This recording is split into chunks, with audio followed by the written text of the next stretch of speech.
kecerdasan buatan, atau AI. Istilah ini kayaknya ada di mana-mana ya sekarang. Tapi, apa sih artinya buat kita? Beneran deh, lupain dulu semua jargon yang ribet itu. Yuk, kita bedah bareng-bareng gimana teknologi ini ternyata diam-diam udah ngubah semuanya. Mulai dari cara kita nyelamatin planet ini, sampai ke playlist musik favorit yang kamu dengerin tiap hari. Kalau kita ngomongin masalah terbesar di dunia, kayak kelaparan, perubahan iklim, atau penyakit, kita seringnya berharap ada keajaiban kan?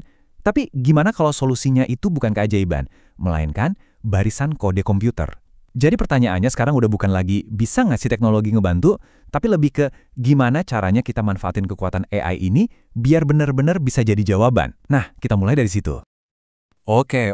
Sebelum kita ngomongin hal-hal besar yang keren banget, kita samain persepsi dulu deh.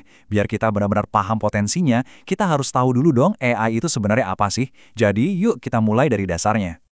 Intinya gini, AI itu sebenarnya soal ngajarin mesin buat ngenalin pola. Jadi bukan cuma ngikutin perintah yang kaku, tapi dia belajar dari data yang super banyak, terus beradaptasi, dan akhirnya bisa bikin prediksi atau keputusan sendiri. Bayangin aja kita ngasih mesin semacam intuisi super, tapi basisnya data, bukan perasaan. Nah, penting nih buat kita tahu, gak semua AI itu sama. Di satu sisi, ada yang namanya AI sempit. Anggap aja dia ini spesialis. Jago banget di satu hal spesifik, misalnya ngerekomendasiin film atau ngenalin suara kamu. Inilah AI yang kita pakai sehari-hari. Terus di sisi lain, ada impian besarnya nih, AI umum. Dia ini generalis, mesin yang diharapkan bisa belajar dan mikir tentang apa aja, persis kayak manusia. Jadi yang satu itu kenyataan kita sekarang, yang satunya lagi tujuan kita di masa depan. Oke, jadi kita udah tahu nih AI itu soal mesin yang bisa belajar. Terus, kenapa ini jadi heboh banget? Kenapa kemampuan ini jadi penting banget sampai bisa ngubah cara kita kerja, main, bahkan bertahan hidup? Yuk, kita lihat kenapa. AI ini benar-benar pengubah permainan, dan ada beberapa alasan utamanya. Pertama, dia itu mesin efisiensi. Tugas-tugas yang berulang dan ngebosenin, biar dia yang urus. Jadi kita bisa fokus ke hal yang lebih kreatif. Kedua, dia itu analis super. Dia bisa ngelihat pola di data dengan akurasi yang, wah, manusia nggak akan bisa. Dan ini bantu kita bikin keputusan yang lebih cerdas. Terus yang nggak kalah penting, dia bisa jadi penjaga kita loh, dengan mendeteksi ancaman keamanan yang nggak kelihatan. Jadi, efisiensi, wawasan, dan keamanan, itu dia 3 kekuatan utamanya.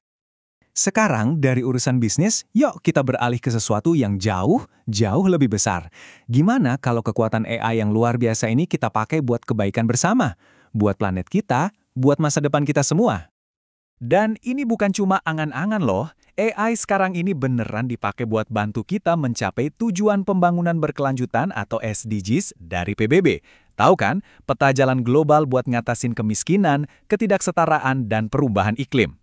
Nah, disinilah teknologi dan kemanusiaan ketemu. Coba deh bayangin, di bidang kesehatan, AI bantu dokter mendiagnosis penyakit jauh lebih awal dan akurat. Itu SDG nomor 3 lagi beraksi. Terus di pendidikan, AI bisa bikin materi belajar yang pas buat tiap siswa. Jadi nggak ada lagi tuh sistem satu untuk semua. Itu SDG nomor 4. Bahkan buat kesetaraan gender, AI bisa ngebuka akses pendidikan dan kerja buat perempuan di seluruh dunia, sejalan sama SDG nomor 5. Dan dampaknya nggak berhenti di situ. AI juga kerja buat planet kita. Buat melawan kelaparan, ini sesuai SDG nomor 2, AI bisa mengoptimalkan penggunaan air dan nutrisi di pertanian. Buat ngelawan perubahan iklim, nah ini SDG 13, dia bisa mantau penggundulan hutan langsung dari luar angkasa. Keren kan? Bahkan, AI juga bantu kita jadi konsumen yang lebih bijak dengan nunjukin dampak dari pilihan-pilihan kita. Ini sejalan sama SDG nomor 12. Oke, kita udah ngomongin yang besar-besar nih, soal planet, soal tujuan global. Sekarang, coba kita tarik lagi fokusnya ke dunia kita sehari-hari. Ke ponsel yang lagi kamu pegang, ke rutinitas harian kamu. Sebenarnya di mana sih AI ini ngumpet? Mungkin kamu mikir, saya kan nggak punya mobil yang bisa nyetir sendiri, jadi saya nggak pakai AI. Yakin? Siap-siap kaget ya, karena mungkin banget kamu udah berinteraksi sama AI puluhan kali, bahkan sebelum jam makan siang. Pernah nggak sih dapat rekomendasi film di Netflix yang pas banget? Atau playlist Discover Weekly di Spotify yang kayaknya tahu banget isi hati kamu. Itu bukan sihir, itu AI sempit yang lagi kerja keras mempelajari selera kamu biar bisa ngasih konten yang kamu suka. Atau pas kamu nanya cuaca ke Siri atau Alexa? Atau minta Google Assistant buat setel alarm? Yup, setiap kali kamu ngobrol sama asisten virtual, kamu lagi pakai salah satu bentuk AI yang paling umum. Dan jangan lupa, mesin pencari. Setiap kali kamu ngetik sesuatu di Google, AI langsung bekerja. Dalam sekejap, dia nyaring miliaran halaman web buat ngasih jawaban yang paling relevan. Ini salah satu keajaiban AI terbesar yang sering banget kita anggap biasa aja. Jadi, ini poin pentingnya. Di satu sisi, AI itu ada buat kenyamanan kita sehari-hari, rekomendasi produk, asisten virtual, dan lain-lain. Tapi di sisi lain, teknologi yang sama lagi merevolusi industri besar. Contohnya, pertanian presisi. Di sini, drone yang pakai AI bisa mantau kesehatan tanaman dari udara, mastiin tiap jengkal tanah dapat perawatan yang pas. Ini lompatan yang jauh banget dari sekedar ngerekomendasiin lagu. Ini soal ngasih makan dunia dengan lebih efisien. Nah, ini ngebawa kita ke pertanyaan terakhir. Kita udah lihat AI itu apa, seberapa kuat kemampuannya, dan gimana dia udah menyatu di dunia kita, dari skala global sampai ke hal yang paling personal. Jadi terus gimana? Pada akhirnya AI itu cuma alat. Mungkin alat paling kuat yang pernah kita ciptakan. Dia nggak punya niat baik atau buruk. Dampaknya nanti, baik buat planet kita atau buat hidup kita, itu sepenuhnya tergantung sama pilihan yang kita buat sekarang. Jadi pertanyaan ini bukan cuma buat para ilmuwan atau insinyur.